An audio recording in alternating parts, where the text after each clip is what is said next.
The candles were wrong. Alexander Blackwood stood in the marble foyer of his Seattle mansion, briefcase still in hand, and felt his jaw tighten. 14 hours of merger negotiations. 14 hours of playing chess with men who thought they could outmaneuver him. 14 hours of holding his composure while discussing the fate of a $2 billion deal. And he came home to vanilla. The smell hit him first. Sweet, cloying, suffocating. Where there should have been cedarwood, there was this saccharine assault on his senses. His fingers flexed around the leather handle of his briefcase. Once. Twice. The kind of controlled movement that meant someone was about to have a very bad evening. Patricia stepped forward from the shadows of the hallway. Head housekeeper. Came highly recommended by 3 senators and a Supreme Court justice. 62 years old with a practiced smile and the kind of confidence that came from 30 years of managing wealthy households. Her smile was already faltering. She could read the room. Good for her. Mr. Blackwood. Her voice was smooth, professional. I thought the house could use something warmer. Vanilla is known to reduce stress. Studies show that the scent can lower cortisol levels by up to 15%. And given the long hours you've been working, I thought, and who asked you to think? The words came out quiet. Alexander never raised his voice, never needed to. Volume was what weak men used when they lacked precision.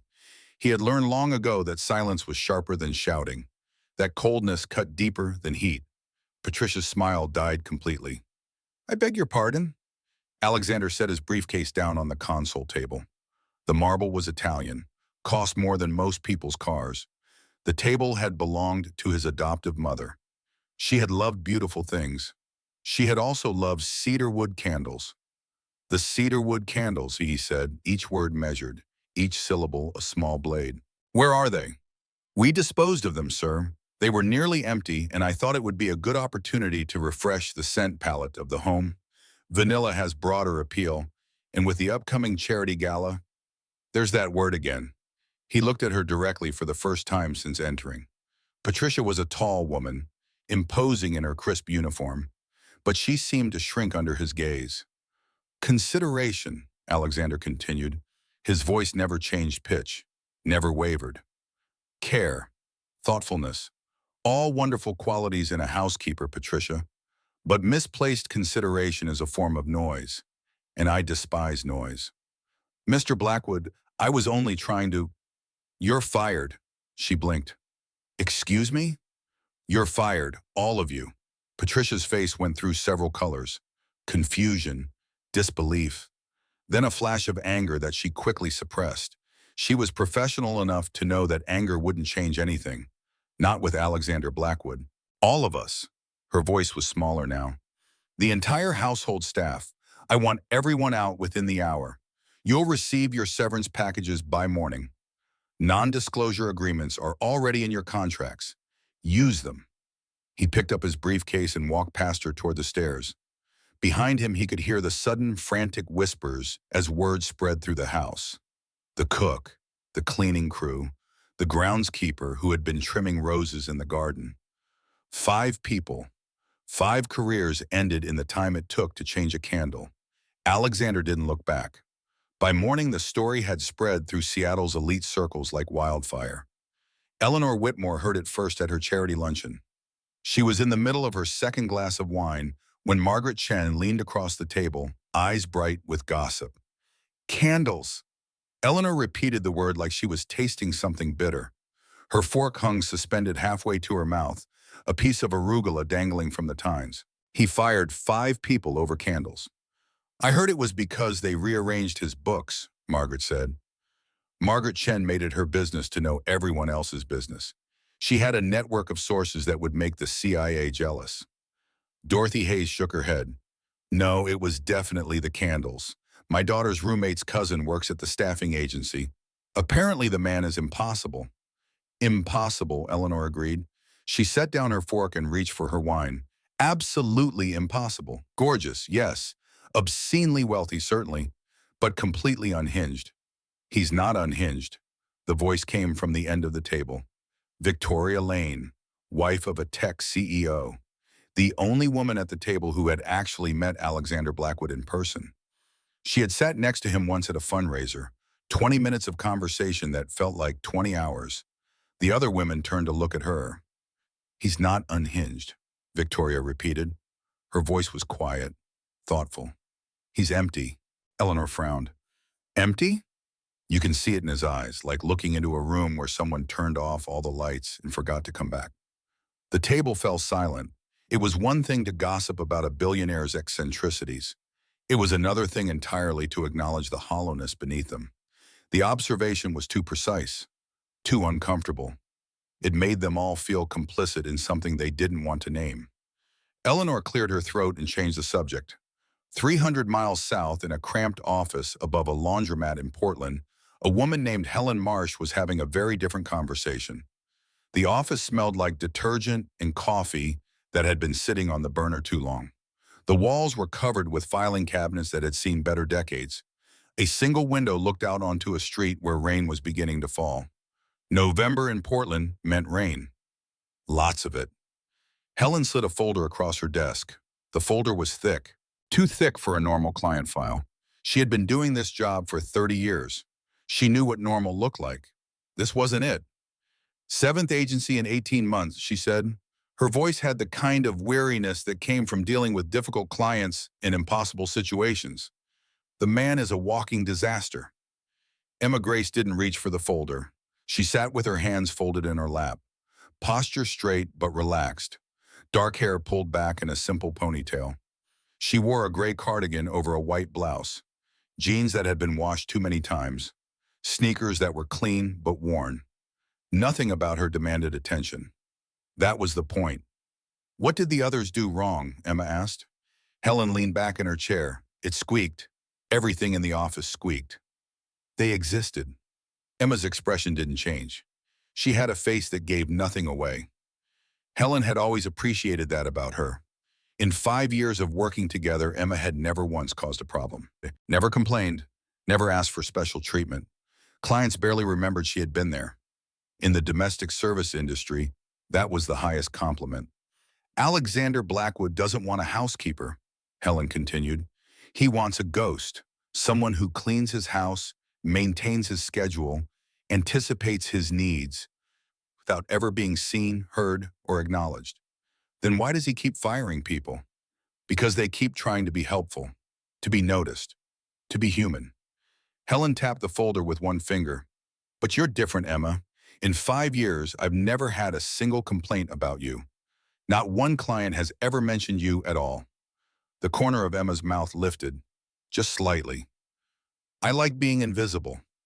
Good, because that's exactly what this job requires.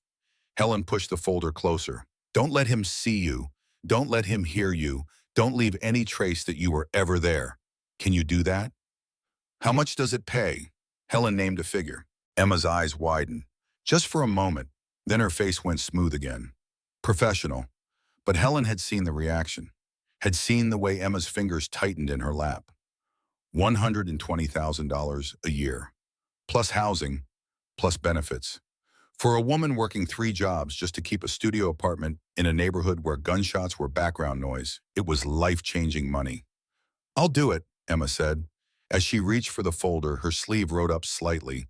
Helen caught a glimpse of something on her finger. A ring, but not a normal ring. It looked homemade. Copper wire twisted around what appeared to be a piece of sea glass. Pale blue. Worn smooth by time or ocean or both. Helen filed the observation away and said nothing. Some things were none of her business. The Blackwood estate sat on a cliff overlooking the Pacific Ocean, all steel beams and floor-to-ceiling glass. A fortress designed to intimidate rather than welcome. Emma arrived at 5:30 in the morning, when the November fog still clung to the cliffs and the mansion looked like something rising from a Gothic nightmare. She parked her car in the service area, a Honda Civic with 200,000 miles and a check engine light that had been on for 6 months. The car looked wrong next to the Mercedes and Tesla in the garage, but Emma had stopped caring about looking wrong a long time ago. The previous staff had left in chaos, dishes piled in the sink, dust gathering on surfaces thick enough to write in, a half-eaten meal abandoned on the kitchen counter, growing something green and fuzzy. Emma got to work. She removed her shoes at the door, replaced them with thick wool socks that silenced her footsteps on the hardwood floors. She had learned this trick years ago. Rich people didn't want to hear their help moving through the house. They wanted the work done by magic. Emma could do magic. She found the storage room on the second try. Inside, pushed into a corner like someone had tried to make them disappear, was a half-empty box of cedarwood candles. The scent hit her immediately. Rich, warm, familiar in a way she couldn't quite place. She carried the box through the house, placed the candles exactly where the vanilla ones had been, matched the wax levels to the rings they had left on the surfaces. It took her 20 minutes to get everything perfect. Then she noticed the lights. Too harsh. Clinical white that probably triggered migraines. She had read the business profiles while researching Alexander Blackwood. Forbes had mentioned his chronic headaches. Bloomberg had speculated about his insomnia. Neither publication had connected it to his environment, but Emma had spent years learning to read between lines. She found the smart home system. It took her another 15 minutes to figure out the controls. Then she went room by room, shifting the lighting from cold white to warm amber. 20% reduction in intensity, enough to make a difference, not enough to be obvious. In the kitchen, she placed a glass of water infused with cucumber and lemon beside the coffee maker. Not to replace his coffee, just to offer something gentler, something that might help with the headaches. By the time she finished, the sun was setting over the Pacific. She had worked for 11 hours. She had not eaten. She had not sat down. She had not made a single sound. She left through the service entrance and disappeared. Alexander came home at 8. He stopped in the foyer. For a long moment, he didn't move.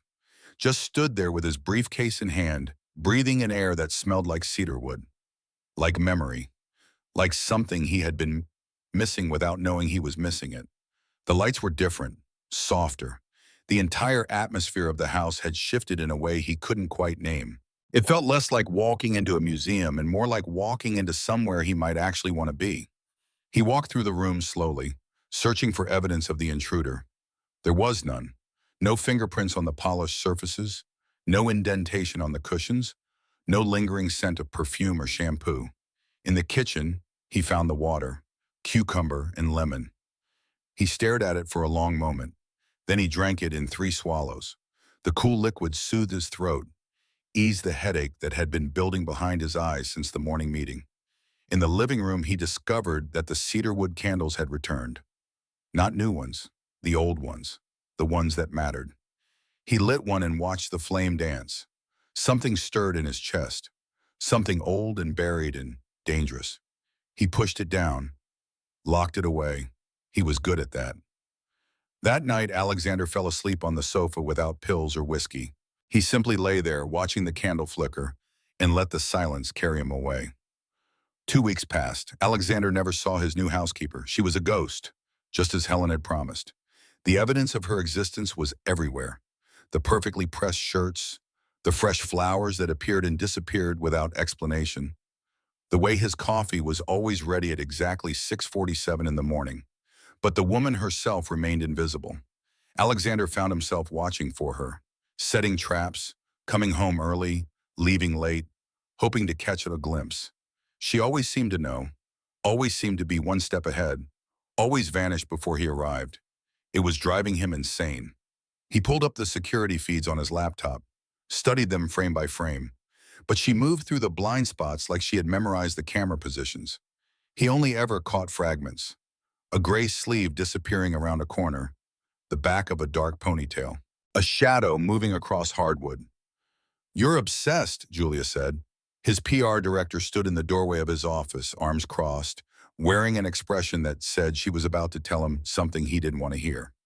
Julia Montgomery was 45 years old, brutally honest, and the only person on his staff who wasn't afraid of him.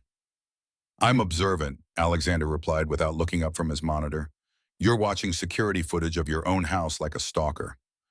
"I'm ensuring quality control." Julia walked into the office and sat down in the chair across from his desk without being invited. "The board is worried about you." "The board is always worried about me. This time they have reason." She pulled out her phone and turned the screen toward him. Twitter, Instagram, TikTok, all showing the same headlines, the same hashtags, the same narrative. Billionaire psychopath fires 5 people over candles. The cruelty of the ultra-wealthy. When having everything means caring about nothing. It's trending, Julia said, and not in a good way. Alexander glanced at the screen, then back at his monitor. I don't care about trending. You should care about investors. They're getting nervous about the erratic behavior narrative. There's nothing erratic about expecting competence. There's everything erratic about firing an entire household staff over scented candles, Alex. She only called him Alex when she was serious. The tech venture merger is hanging by a thread. The board wants to see stability. They want to see you engaging with the community. They want a show, Alexander finished. They want you to host the charity gala. He finally looked up from his monitor. No, it's not a request, it's a requirement. Julia's voice was firm. One night, classical music, hand-picked guest list. You smile, you shake hands, you write some checks. Then it's done. I don't do galas. You do now. Or you lose $2 billion in the company you spent 15 years building. They stared at each other across the desk. Julia didn't blink. She never did. Fine, Alexander said. One night. 3 weeks from now, I'll handle the details. As Julia stood to leave, she paused at the door. And Alex, try to interact with Sophie when she's here. Your sister needs the support. Alexander didn't answer. Julia sighed and left. He turned back to his monitor, back to the security feeds, back to searching for a ghost who didn't want to be found. The day everything changed started like any other. Alexander woke with a headache and a low-grade fever, the first sign of weakness his body had shown in months. He canceled his meetings, told Julia he would work from home, retreated to his study with his laptop and a determination to power through. He was reviewing quarterly reports when he heard it. Nothing, absolute silence. But the silence had a quality to it now, a presence. Someone was in the house. He minimized his spreadsheet and pulled up the security feed on his secondary monitor. There, the living room camera. She was cleaning his antique oak desk with slow, careful strokes. Small, slighter than he had expected, dark hair pulled back in that practical ponytail, gray uniform that seemed designed to make her forgettable. She moved through the space like water flowing around the stones, never disturbing anything, simply existing in the gaps. The afternoon light, rare for November on the Oregon coast, suddenly broke through the clouds. It poured through the window in golden streams. It fell across her hands. Alexander stopped breathing. The ring was unmistakable. Copper wire twisted and bent in the clumsy way of a child who had never worked with metal before.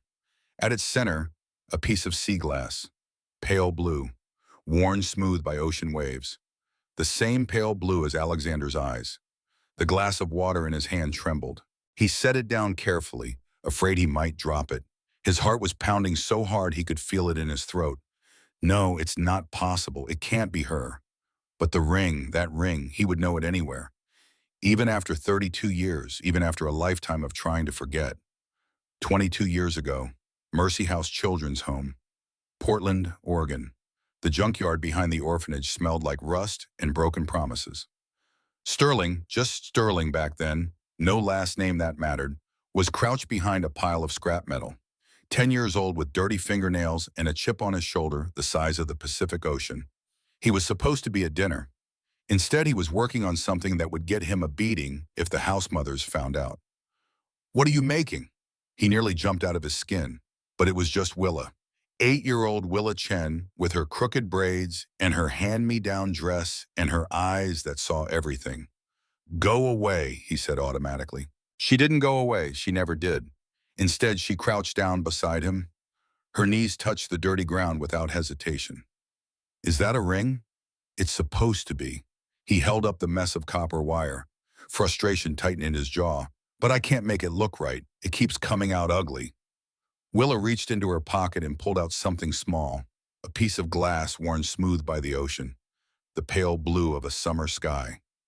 I found this on the beach trip, she said. Sister Mary said I couldn't keep it, but I hid it in my shoe.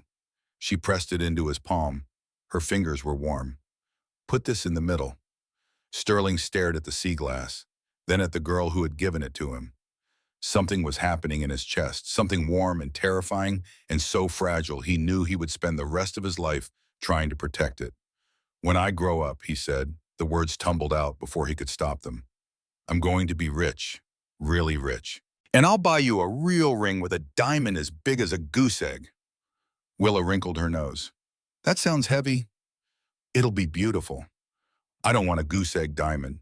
She pointed at the sea glass in his palm. I like this one. It's the color of your eyes. Sterling felt something shift, some fundamental understanding of the universe rearranging itself. I'll marry you, he said. When I'm rich, I promise. Willa smiled, a real smile, the kind she never showed anyone else. Okay, she said.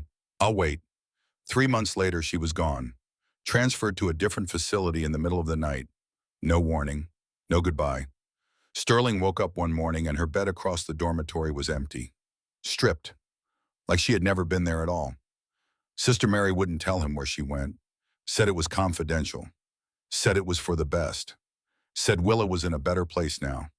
Sterling was 10 years old. He didn't cry.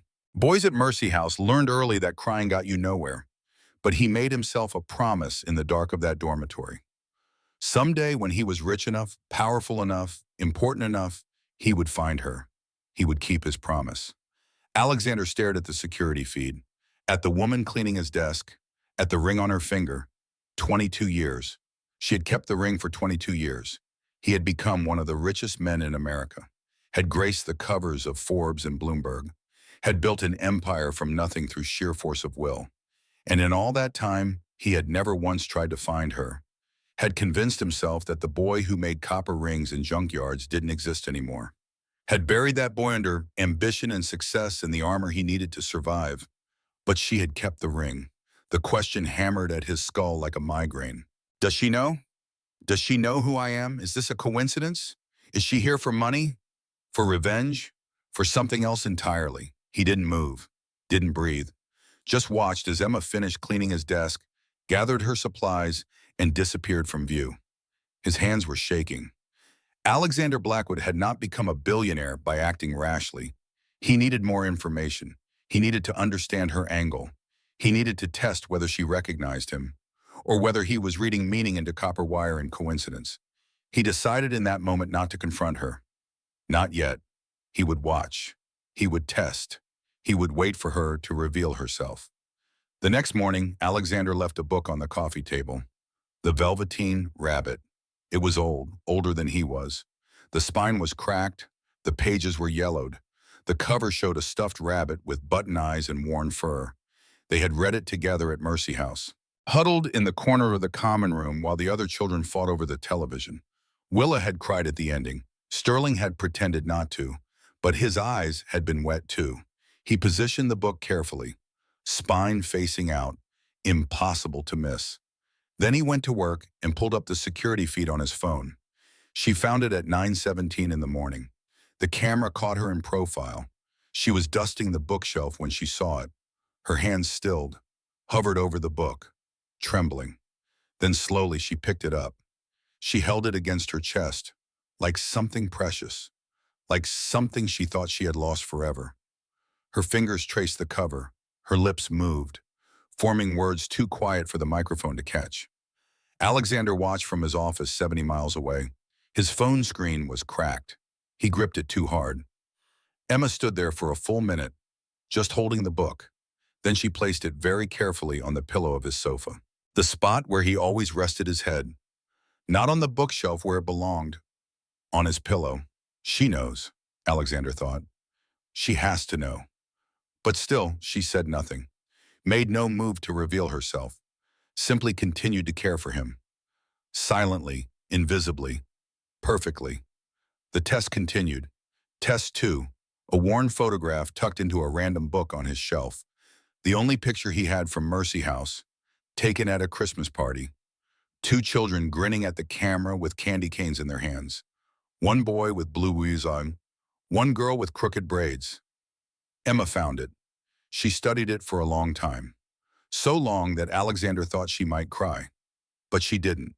She just placed it on his nightstand, angled so he would see it first thing in the morning. Test 3. A radio playing the oldies station. The station they used to listen to through Mercy House's ancient speakers. The Carpenters. Elvis. Songs from before they were born.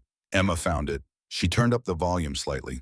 Let the music drift through the house like a memory. Test 4. Alexander accidentally knocked over his coffee onto a stack of important documents. He left the mess and watched from his car. She rushed to save them, blotting the moisture with practiced efficiency. When she finished, she placed something small on top of the rescued papers. A peppermint candy, the cheap kind with red and white stripes. The cafeteria at Mercy House. The candy jar that Sister Mary kept locked in her office. The way they would sneak in during prayer time. Hearts pounding, palms sweating, stealing 2 or 3 mints they would make last for days. "If we get caught," Willa had whispered once, "I'll say I did it alone." "That's stupid," Sterling had said. "Why would you do that?"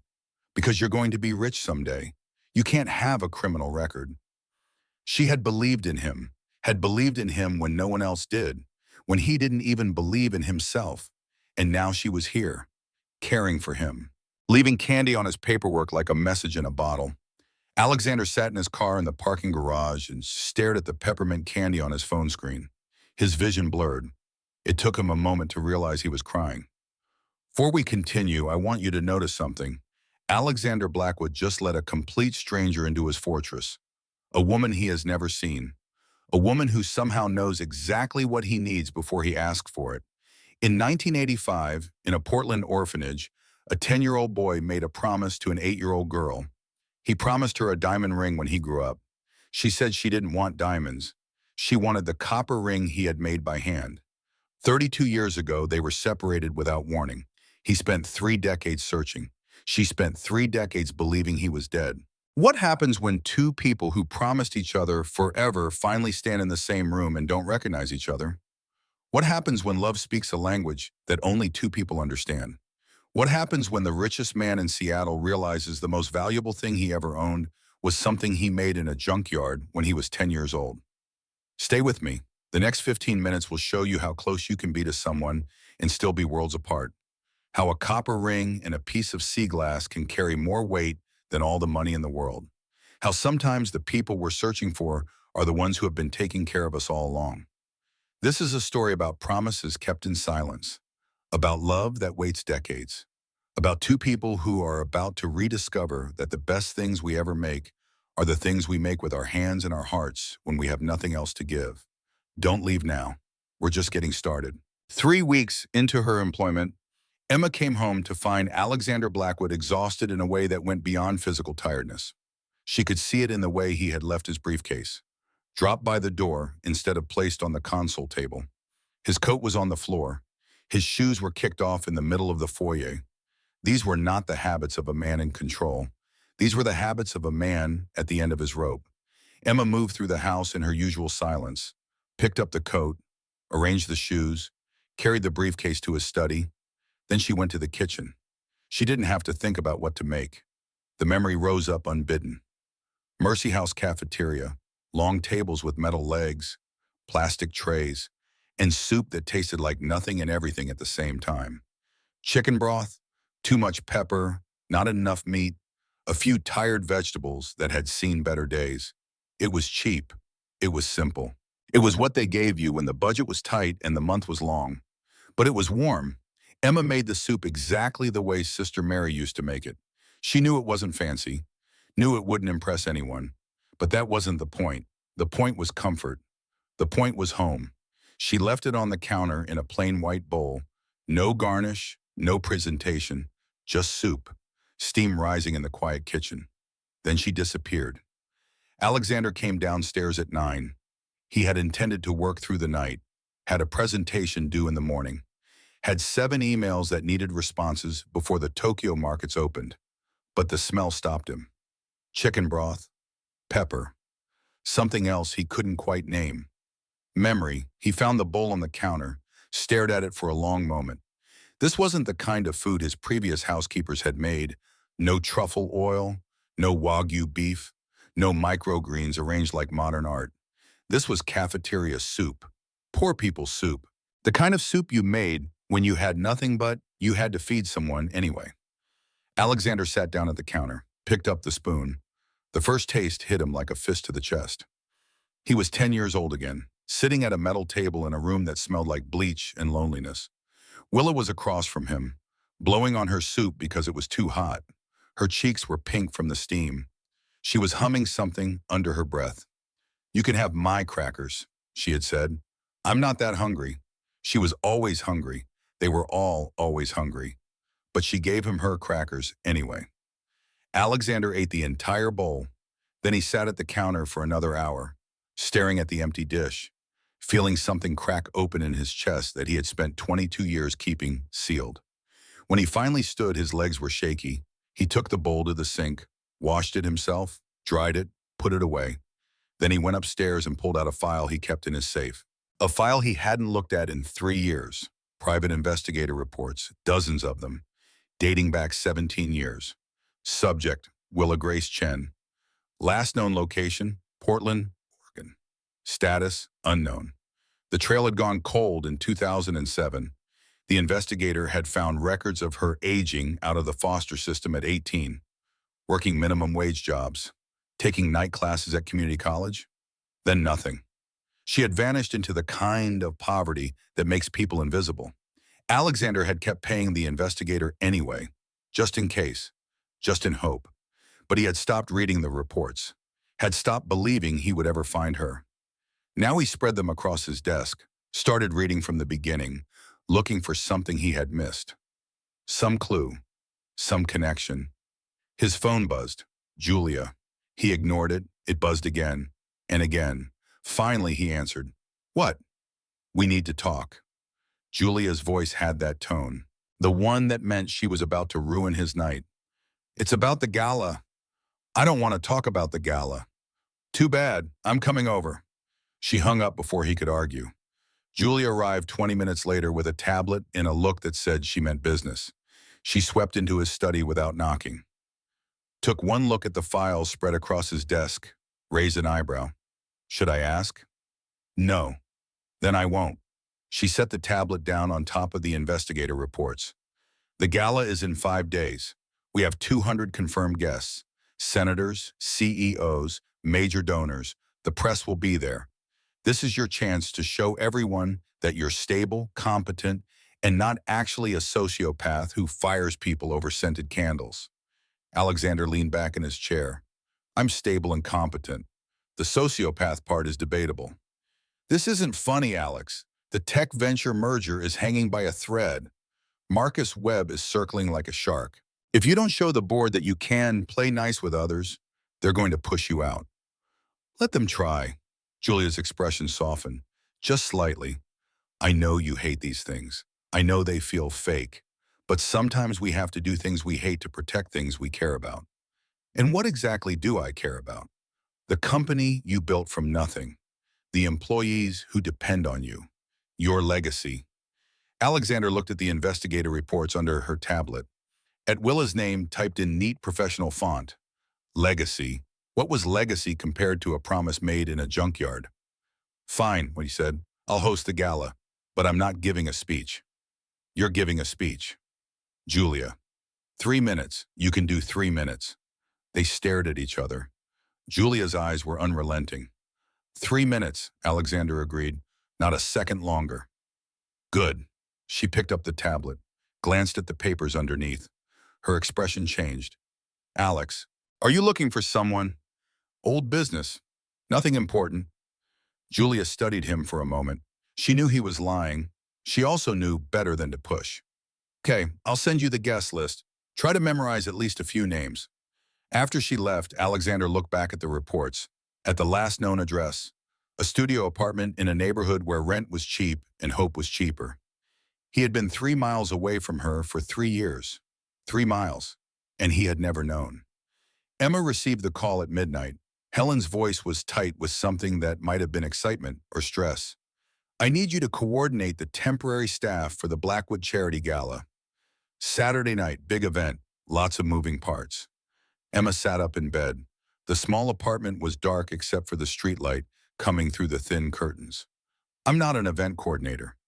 You're the only person I trust who won't cause a disaster. Please, Emma, I'll pay you double." Emma thought about her rent, about the bills stacking up on her kitchen counter, about the fact that she was one emergency away from being homeless. "Okay," she said, "send me the details."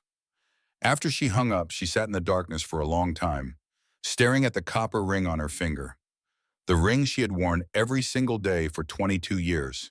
She was going to be in the same room as Alexander Blackwood. Not invisible this time. Not hiding in shadows. Actually there. Where he could see her. Where he might recognize her. She touched the ring, turned it around her finger. The metal was warm from her skin. The sea glass caught the street light and threw tiny rainbows across the wall. What if he doesn't remember? What if he does remember, but doesn't care? What if the boy who made this ring died a long time ago, and all that's left is the cold billionaire who fires people over candles? Emma lay back down, stared at the ceiling, tried to sleep, couldn't. The Blackwood estate was transformed. Emma arrived at 3 in the afternoon to oversee the setup.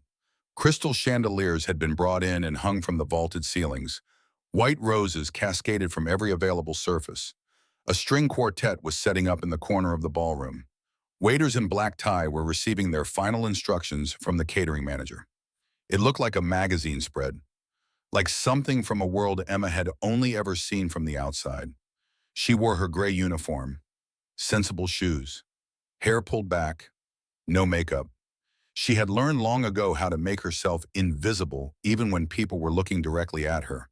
The catering manager was a woman named Sandra, 50 years old, with the kind of competence that came from managing 1,000 events without a single mistake. She took one look at Emma and nodded. "You're Helen's girl." "Yes." "Good. I need you to manage the staff rotation. Make sure no one stands idle. Keep the trays moving. Watch for empty glasses. Think you can handle that?" "Yes." "Then let's get to work." The next 3 hours passed in controlled chaos. Flowers needed adjusting. The sound system needed testing. 2 waiters called in sick and had to be replaced. A senator's wife had dietary restrictions that required last-minute menu changes. Emma moved through it all with quiet efficiency, solving problems before they became disasters, staying out of the way, making sure everything ran smoothly. She didn't see Alexander, but she felt his presence, like a weight in the air, like static electricity before a storm. At 6, the guests started arriving. Emma retreated to the kitchen. Her job was behind the scenes, invisible, the way she preferred. Through the kitchen door, she could hear the swell of conversation, the clink of glasses, the string quartet playing Vivaldi. It sounded expensive. It sounded like a world she would never belong to. At 6:30, Sandra came into the kitchen. "I need someone on the floor," she said. "Michael twisted his ankle. I need you to take over his section." Emma felt her stomach drop. "I'm not trained for front of house." "You'll be fine. Just keep moving. Stay professional. Don't make eye contact unless someone addresses you directly." Before Emma could argue, Sandra was pushing a tray of champagne flutes into her hands and guiding her toward the door. The ballroom took Emma's breath away. 200 people in evening wear, diamonds catching the light, conversations flowing like water. And at the center of it all, standing near the fireplace, was Alexander Blackwood. He wore a tuxedo that fit like it had been made for him, because it had been. His dark hair was perfect. His jaw was sharp. He looked like he had been carved from marble. He looked like a stranger. Emma felt her chest tighten. "That's not Sterling," she told herself. "Sterling died 22 years ago. This is Alexander Blackwood, billionaire, CEO. The man who fired 5 people over candles. He's not your Sterling." She moved through the crowd, offering champagne, collecting empty glasses, staying invisible. But her eyes kept drifting back to him.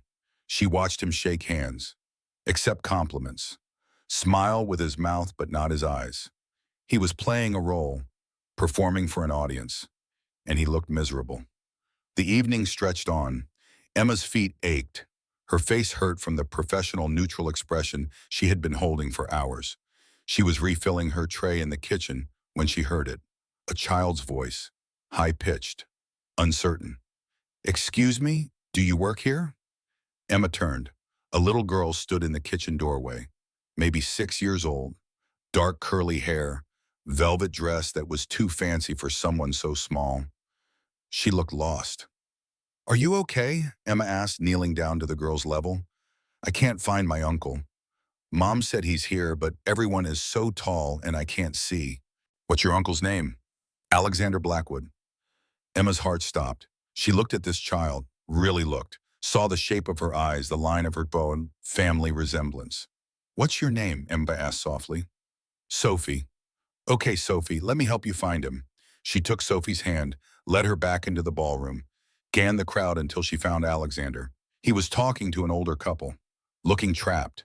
Emma approached from the side, waited for a gap in conversation, then spoke quietly. Mr. Blackwood, someone here to see you. Alexander turned, his eyes landed on Sophie first, then on Emma. For a moment, time stopped. His expression didn't change, but something in his eyes did. Something flickered. Recognition? Confusion? She couldn't tell. Sophie, he said, his voice was carefully neutral. What are you doing in the kitchen? I was looking for you. Everyone's boring. The older couple laughed. Alexander's mouth twitched, almost a smile. Thank you, he said to Emma, looking directly at her for the first time, for finding her. Emma nodded, stepped back, disappeared into the crowd, but she could feel his eyes on her back. The accident happened at 11:47. Emma was near the fireplace, collecting glasses from a side table. Eleanor Whitmore was holding court nearby, fourth glass of champagne in hand, wearing a crimson gown that cost more than Emma made in a year. Eleanor was in the middle of a story, gesturing dramatically, her voice carrying over the string quartet. The glass slipped, or she gestured too hard, or she simply wasn't paying attention. Whatever the reason, the wine arced through the air like blood. Emma moved without thinking. She was closer than anyone else, could see the trajectory, could see where it was going to land. She stepped between Eleanor and the spray of red wine. The liquid hit her chest, soaked through her gray uniform, stained it instantly and permanently. The conversation around them stopped. Eleanor's face went from surprise to embarrassment to anger in the space of a heartbeat. You clumsy fool! Her voice cut through the suddenly quiet room. Look what you've done. Emma stood perfectly still, face neutral, professional. Mrs. Whitmore, I apologize. Apologize? You ruined my evening. Eleanor was getting louder, drawing more attention. Do you have any idea how much this moment is worth? People were staring now. Phones were coming out. Emma could see the cameras pointed at her. More than you'll earn in your entire pathetic life, I imagine, Eleanor continued. Emma didn't flinch. She had learned a long time ago how to absorb this kind of rage, how to stand there and take it without breaking. But Eleanor wasn't done. Her eyes fell to Emma's hand, to the ring. And what is that? Eleanor's voice dripped with disgust. Is that trash? Are you wearing garbage as jewelry? She grabbed Emma's wrist, yanked her hand up for inspection. My God, it is trash. Copper wire and a piece of broken glass. I knew servants were desperate, but this is... The ring slipped. Emma felt it go, felt the metal slide off her finger. The ring that had been loose for years, worn thin from 2 decades of constant wear. It fell in slow motion, tumbled through the air, hit the marble floor. Clink. The sound was small, barely audible over the music and the murmur of 200 people. But Emma heard it like a gunshot, like the end of the world. She looked down, saw the copper ring on the floor, saw 22 years of faith and hope and waiting lying there among the shards of a broken dream. And then she heard footsteps. Fast, determined. Someone was moving through the crowd. Emma looked up. Alexander Blackwood was crossing the ballroom. His face was carved from stone. His eyes were locked on the ring, on her. People scrambled out of his way. A senator tried to catch his attention. Alexander ignored him, stepped around a waiter, pushed past a cluster of board members. The entire room was watching now. Julia was near the entrance. Emma saw her face, saw the horror, the panic. This was not the script. This was not the plan. But Alexander didn't care. He reached Eleanor, reached Emma, didn't look at either of them. He knelt. The entire ballroom gasped. Alexander Blackwood, billionaire, CEO, one of the most powerful men in Seattle, on his knees on the marble floor. He picked up the copper ring with fingers that were shaking, pulled a silk handkerchief from his pocket, Carefully, reverently, wiped away the dust. The string quartet had stopped playing. The silence was absolute. Alexander stood, turned to face Eleanor Whitmore. When he spoke, his voice was quiet. He never needed to raise his voice. Mrs. Whitmore. Each word was precise, each syllable a small blade. You may purchase this entire house if you wish. You may purchase everything in it. You may purchase the ground it stands on. He took Emma's hand, gently, like she was made of glass. He slid the ring back onto her finger. But you do not have enough money in all your accounts to purchase the right to touch this ring.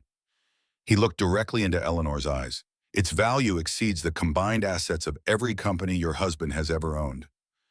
Eleanor's face went from red to white. Your car is waiting outside, Alexander said. I suggest you use it. He turned his back on her, faced Emma.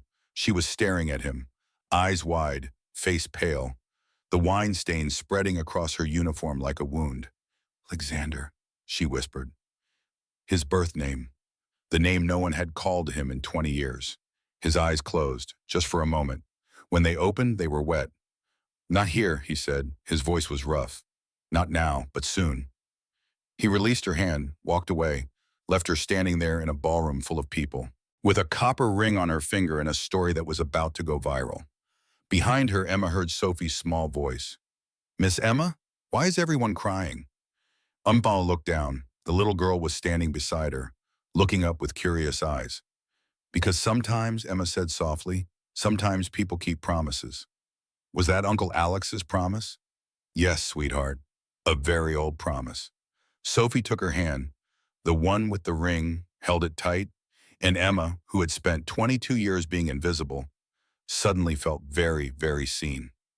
The ballroom erupted, not in anger, not in scandal, in applause. It started with one person, then another, then the entire room was clapping. Some people were crying, others were smiling. A few were on their phones, already posting videos with hashtags. Julia was in the corner, face in her hands, but when she looked up, she was laughing, actually laughing. The evening dissolved into chaos after that. Eleanor left in a fury. The press descended like vultures.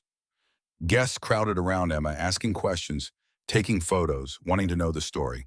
Sandra pulled her away, back to the kitchen, gave her a clean shirt, a glass of water, a chair to sit in.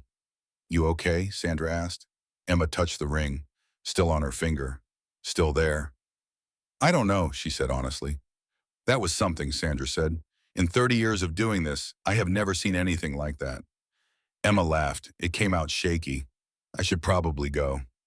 Yeah, you probably should, before the press finds you.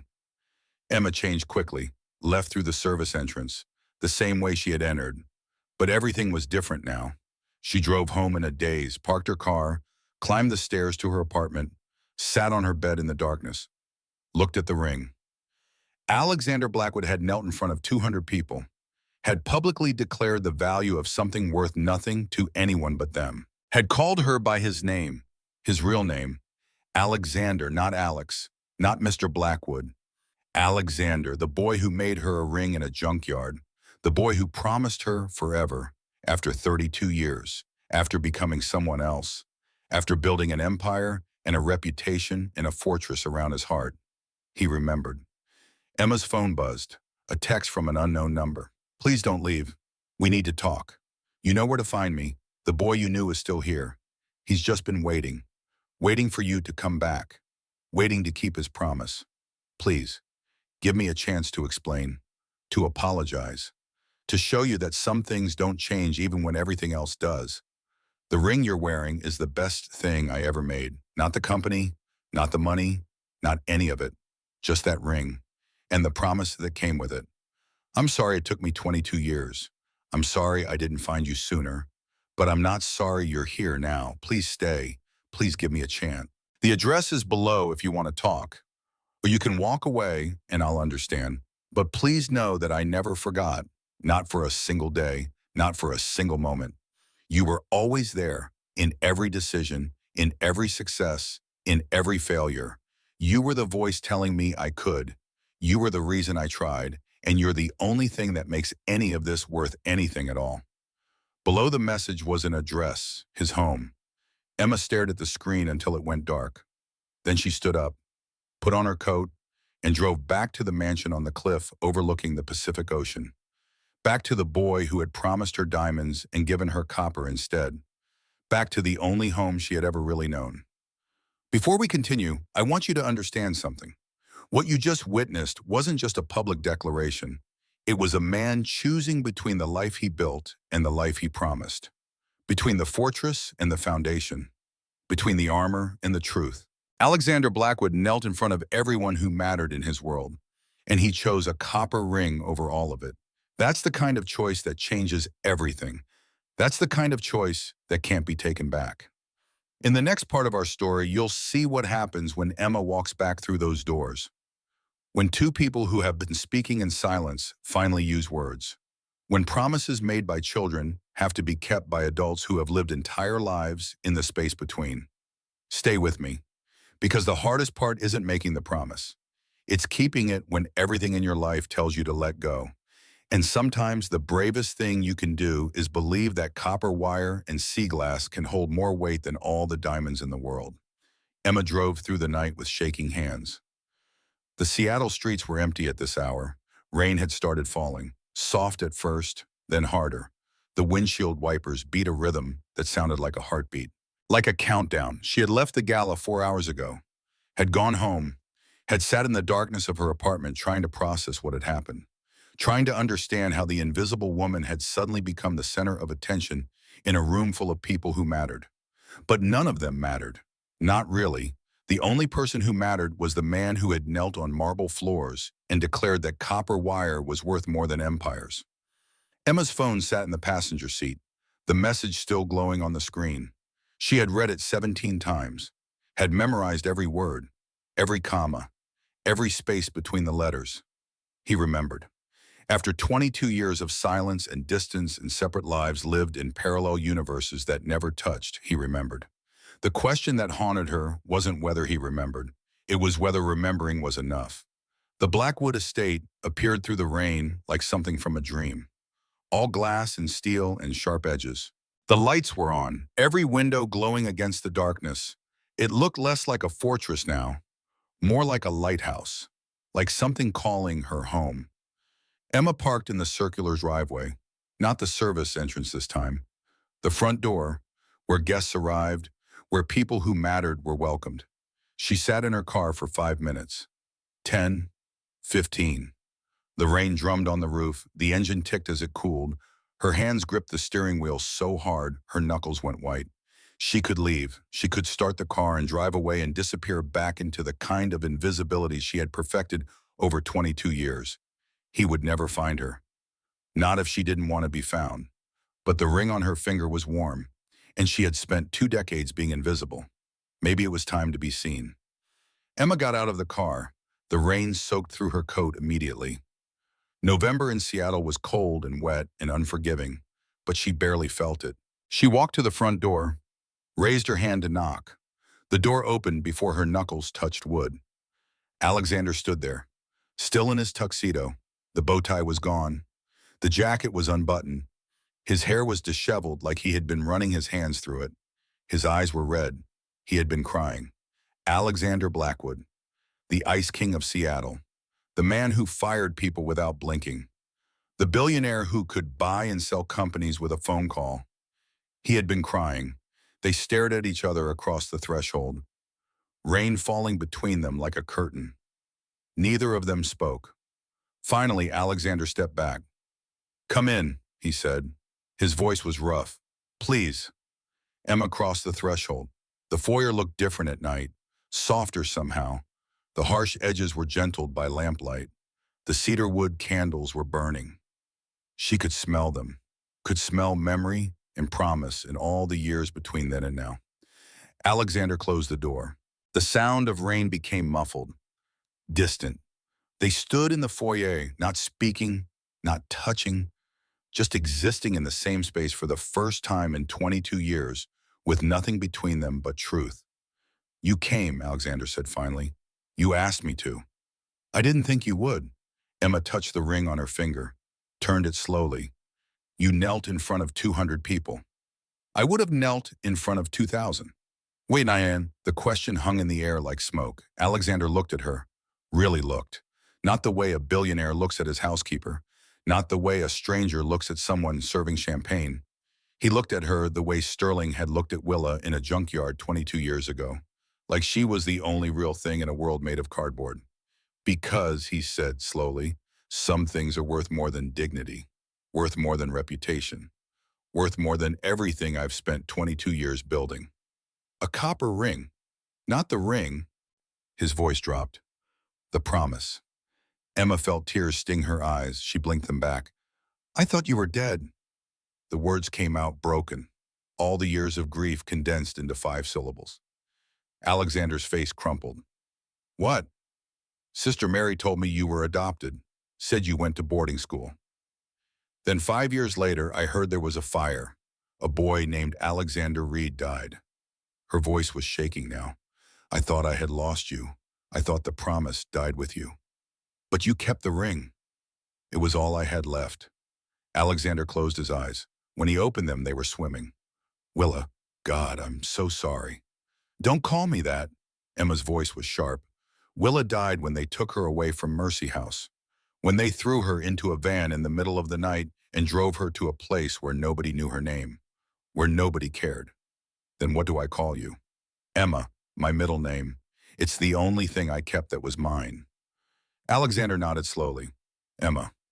The name sounded different in his mouth, like he was tasting it, learning the shape of it. I looked for you, he said. For years, I hired investigators, spent hundreds of thousands of dollars tracking every lead, every rumor, every possibility.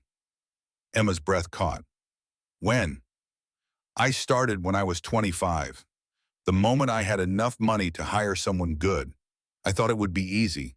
How many Willa Chens could there be in the foster system? Apparently more than you thought. The trail went cold in 2007. You had changed your name, married someone, divorced, moved 6 times, worked jobs that didn't keep records. You had made yourself invisible. I'm good at that. Too good. Alexander's voice cracked. I was 3 miles away from you for 3 years, Emma. 3 miles. I drove past your neighborhood twice a week on my way to board meetings, and I never knew. The weight of that hung between them. 3 miles, the distance you could walk in an hour. The distance that might as well have been the width of the ocean. Why didn't you try harder, Emma asked. The question she had been holding for hours, for days, for 22 years. Alexander flinched like she had struck him. Because I was a coward. That's not an answer. It's the only answer I have. He ran a hand through his hair. I convinced myself that you had moved on, that you had built a life, that showing up would be selfish, that the boy you remembered didn't exist anymore. Did he? I don't know. I spent so many years burying him, becoming someone else, someone harder, someone who couldn't be hurt because he didn't feel anything at all. Alexander looked at his hands. I built a fortress, Emma, around my heart, around my life, and I told myself it was for protection. But really, it was just a prison.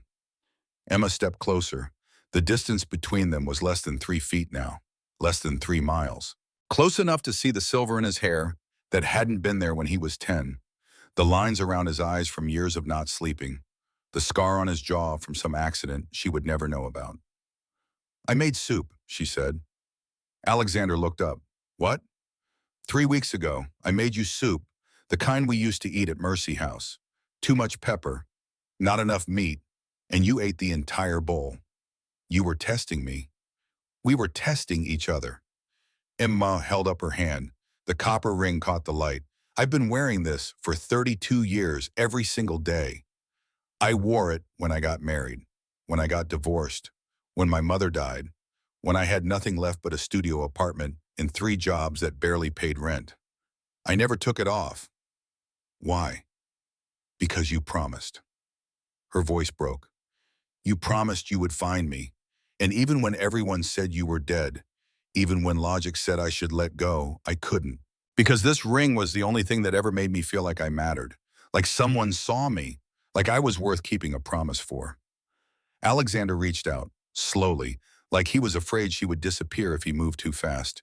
His fingers touched hers, traced the copper wire. The sea glass. I'm sorry, he whispered. I'm so sorry it took me this long. Are you? Emma looked at him directly. Or are you sorry you got caught?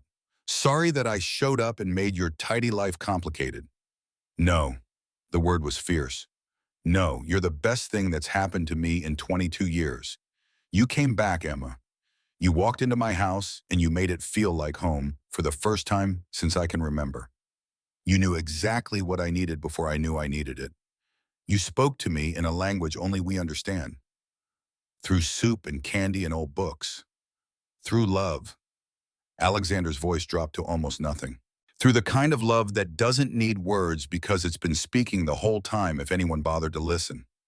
Emma felt tears spill over. She didn't bother wiping them away. I don't know how to do this. Do what? Be seen. Be known.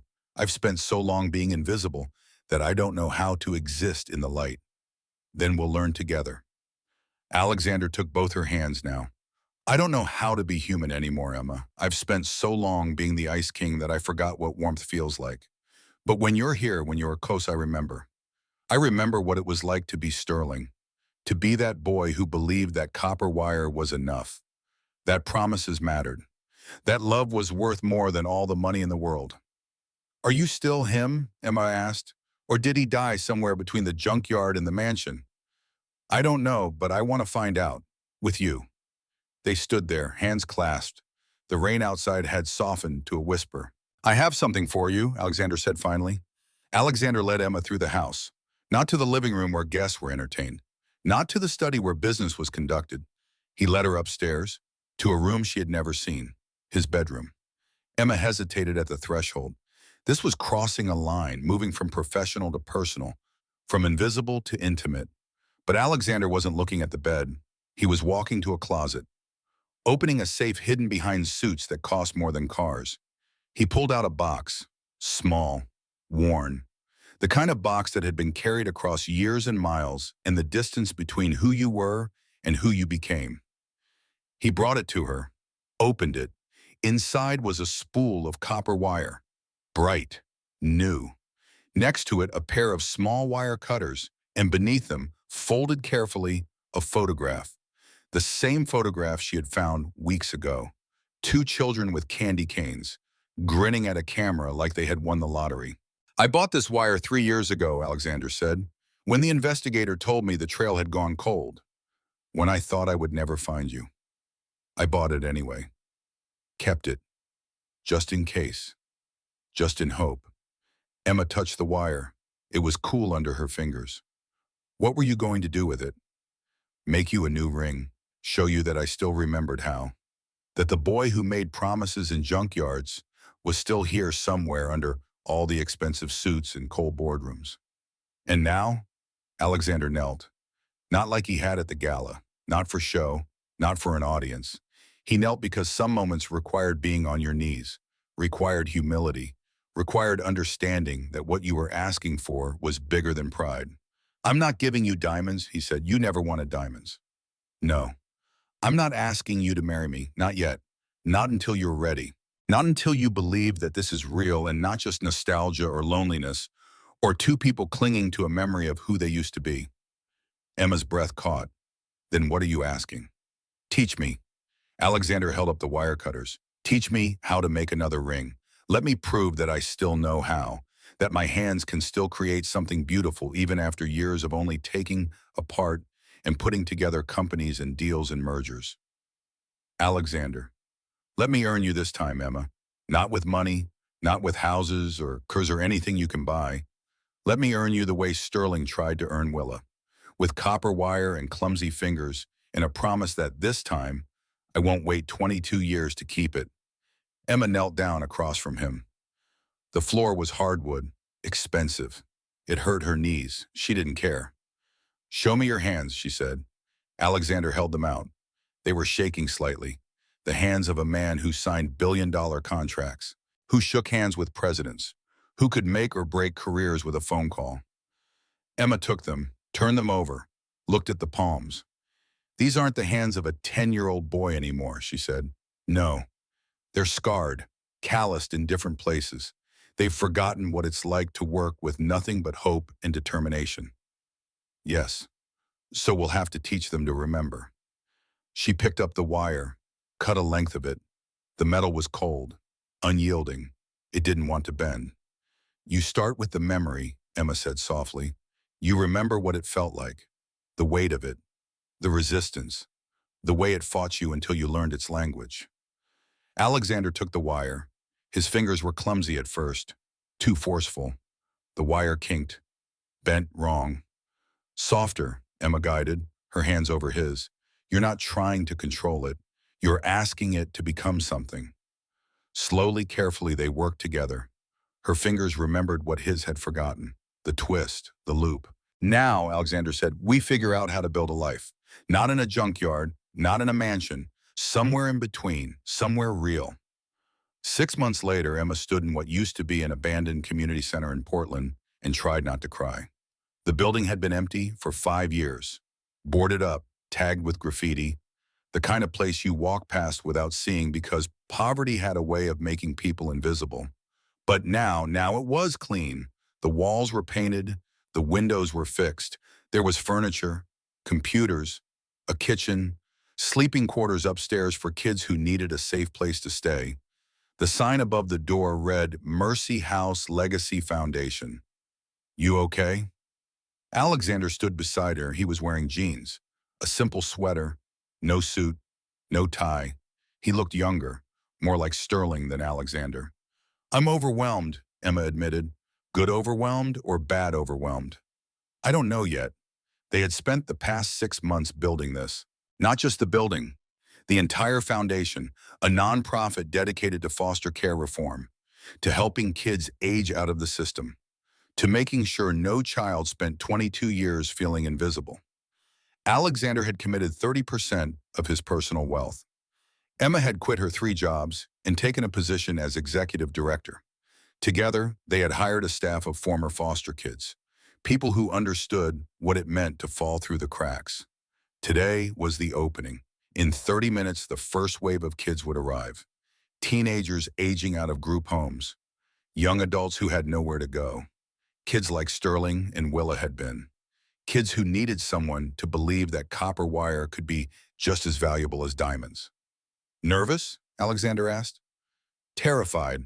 He took her hand, the one with the ring. You're going to be amazing. We're going to be amazing, Emma corrected. This isn't just me. This is us. Us. Alexander said the word like he was tasting it. I like that. A car pulled up by outside, then another, then a small bus with the logo of a local group home.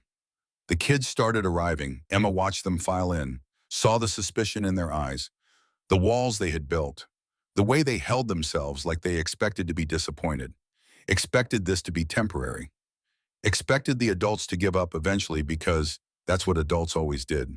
She recognized that look, had worn it herself for years. Welcome, Emma said. Her voice was steadier than she felt. My name is Emma. This is Alexander. We're both former foster kids. We both aged out of the system. We both know what it's like to feel like nobody cares whether you exist or disappear.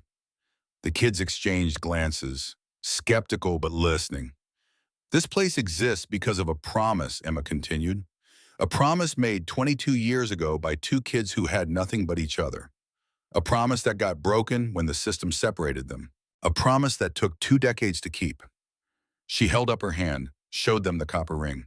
This ring isn't worth anything to anyone except us. It's made of wire someone threw away, glass the ocean didn't want. But it's the most valuable thing I own, because it represents something that money can't buy. What? A girl in the back, maybe 16, arms crossed defensively. Hope, Emma said simply. Hope that promises matter, that people can keep them even when everything says they shouldn't, that you are worth keeping a promise for. The girl's arms loosened slightly. Alexander stepped forward. We're not going to lie to you. This isn't a magic solution. We can't fix everything, can't erase the pushdeep, and can't give you back the childhoods you deserved. But we can give you resources, support, a place to come when you have nowhere else to go. And most importantly, we can see you. He looked at each kid individually. made eye contact. You're not invisible. Not here, not to us. The room was quiet. Then the girl in the back spoke again. Why should we believe you? Because, Emma said, I've been where you are. I know what it's like to be invisible for so long you forget you're real. To work 3 jobs and still barely survive. To watch everyone else build lives while you're just trying to make it through the day. I know, and I'm not going to insult you by pretending I have all the answers, but I can promise you this. She walked closer. I will show up. Every day, for as long as it takes, I will see you. I will remember your name, and I will believe that you are worth the effort even on the days when you don't believe it yourself. The girl's eyes were wet. That's a big promise. Then hold me to it. Emma held out her hand.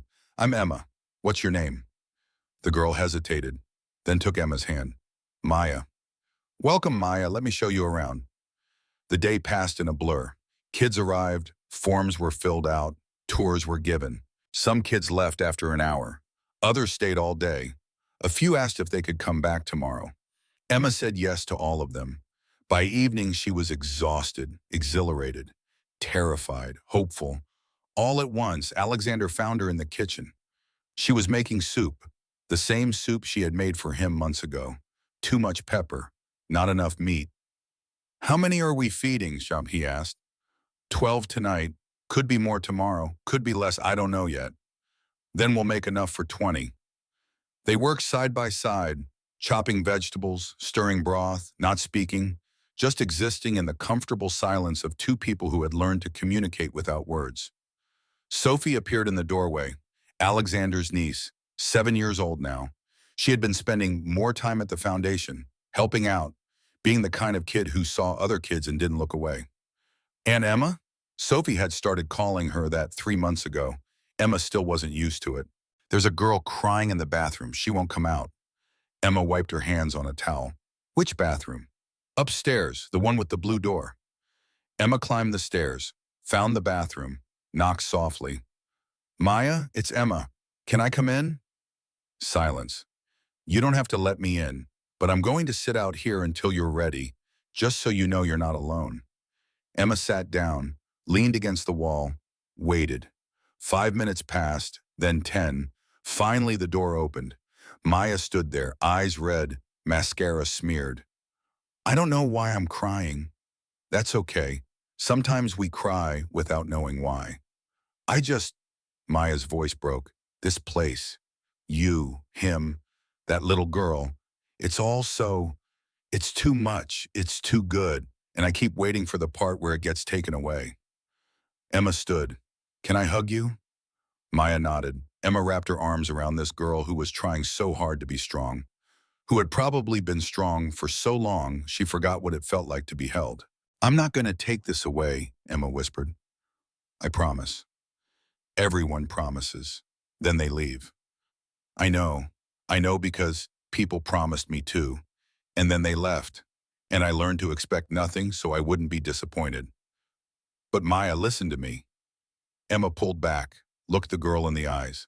Some promises are worth keeping, even when it's hard. Even when it takes 22 years. This is one of those promises. You are worth this. Maya cried harder, but this time it was the kind of crying that released something, that let go of something heavy. Emma held her, rocked her slightly, hummed something under her breath, the same song Sister Mary used to hum at Mercy House. When Maya finally calmed down, they went downstairs together. The kitchen smelled like soup. The table was set. 12 kids sat around it. Sophie was telling some story about school that had everyone laughing. Alexander looked up when Emma entered. Their eyes met across the room. He mouthed, "You okay?" She nodded, more than okay. This was what the copper ring had been promising all along. Not just romance, not just 2 people finding each other again, but family, built from broken pieces, held together by promises kept and soup shared, and the understanding that being seen was sometimes the greatest gift you could give. They ate dinner together. 12 kids, 2 adults, 1 7-year-old who insisted on saying grace, even though half the kids groaned. It was chaotic, loud, messy. It was perfect. The Blackwood estate had changed. Emma stood in what used to be the formal living room and smiled. Plants now filled the windows. Photographs covered the walls. Not expensive art, just snapshots, memories, proof that life was being lived here. Pictures from Mercy House, the junkyard, Portland streets, the foundation opening, Maya's high school graduation, Sophie's 8th birthday. A framed copy of the Velveteen Rabbit held together with tape sat on the mantel. Emma touched the copper ring on her finger, still there, always there, but now there was another ring beside it. Simple gold band. She had married Alexander 3 months ago. Courthouse ceremony. Maya and Sophie as witnesses. No press, no gala, just promises spoken quietly and meant deeply. Alexander walked into the room. He was on a video call. Board meeting. He wore a suit jacket over a t-shirt, professional on top, comfortable underneath. He had learned to balance both worlds. His left hand rested on the back of the chair. The copper ring he had made 6 months ago sat next to his wedding band, slightly crooked, imperfect. Exactly right. Emma watched him finish his meeting, watched him be the CEO and the man who made soup on Tuesdays and read bedtime stories to kids who stayed over from the foundation. He closed his laptop, looked at her, smiled. Meeting go well? She asked. Well enough. The board wants me to consider another merger. And? I told them I'd think about it, but only if it doesn't interfere with foundation work. Emma crossed the room, settled into his lap. Their rings clinked together, copper on copper, gold on gold.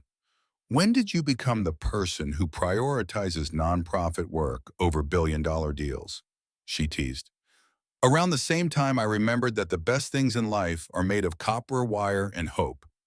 The doorbell rang. Sophie came running down the stairs. I'll get it. She opened the door. A social worker stood there with a teenage boy, maybe 14, thin, scared, holding a garbage bag that probably contained everything he owned. This is Marcus, the social worker said. He needs a place to stay for a few days while we sort out his placement. Emma stood, walked to the door, saw herself in this boy's eyes, saw Sterling, saw every kid who had ever felt invisible. Hi, Marcus, she said gently. I'm Emma. This is my husband, Alexander. And this is Sophie. Come in. Let me show you to your room. Marcus looked suspicious. My room? We have 3 guest rooms upstairs. Kids from the foundation stay here sometimes when they need to. You are welcome to one of them, for as long as you need. Why? Because, Emma said, someone once made me a promise when I had nothing. And promises like that, they don't just belong to the people who make them. They belong to everyone who needs them. She held out her hand, showed him the copper ring. See this? It's not worth anything to anyone except me. But it taught me that value isn't about money. It's about meaning. And you have meaning, Marcus, whether you believe it right now or not. The boy's eyes filled with tears. He didn't take her hand, not yet, but he nodded. Come on, Sophie said brightly. I'll show you the cool room. It has a window seat and everything. She took Marcus's garbage bag. Let him upstairs like it was the most natural thing in the world to welcome strangers into your home and treat them like family. The social worker watched them go, then turned to Emma. Thank you. Most families won't take emergency placements, especially teenagers. We're not most families, Alexander said. He had joined Emma at the door, put his arm around her waist. This is what we do. After the social worker left, Alexander and Emma stood in the foyer. The same foyer where she had arrived soaking wet 6 months ago, where he had opened the door and let her back into his life. We're collecting kids, Emma said. We're keeping promises. Same thing. Alexander kissed the top of her head. How many do you think we can fit? In the house? In the foundation? In our hearts? All of the above. Emma thought about it, about the space they had, the resources, the love that had been dormant for so long it had calcified into ice. But ice melts, and underneath there was always warmth waiting. As many as need us, she said finally. We'll make room. That night, Emma couldn't sleep. She got up, walked through the house, checked on Marcus. He was asleep in the guest room. Sophie had left a stuffed animal on his pillow, a rabbit, worn from love. Emma smiled, closed the door quietly. She found Alexander in the kitchen. making soup at midnight because that's what you did when someone new arrived. You fed them, you gave them something warm, you showed them that this place, this family, this life was real. Can't sleep either? Emma asked. Wanted to have this ready for tomorrow, in case Marcus is hungry. Emma joined him at the stove. They worked together, adding vegetables, adjusting seasoning, not speaking.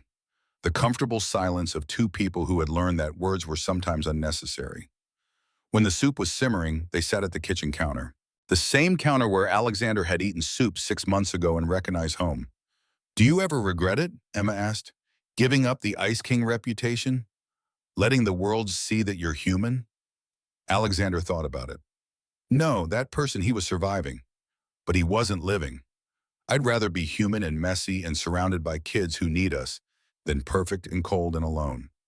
Even though it's complicated, especially because it's complicated, the best things always are.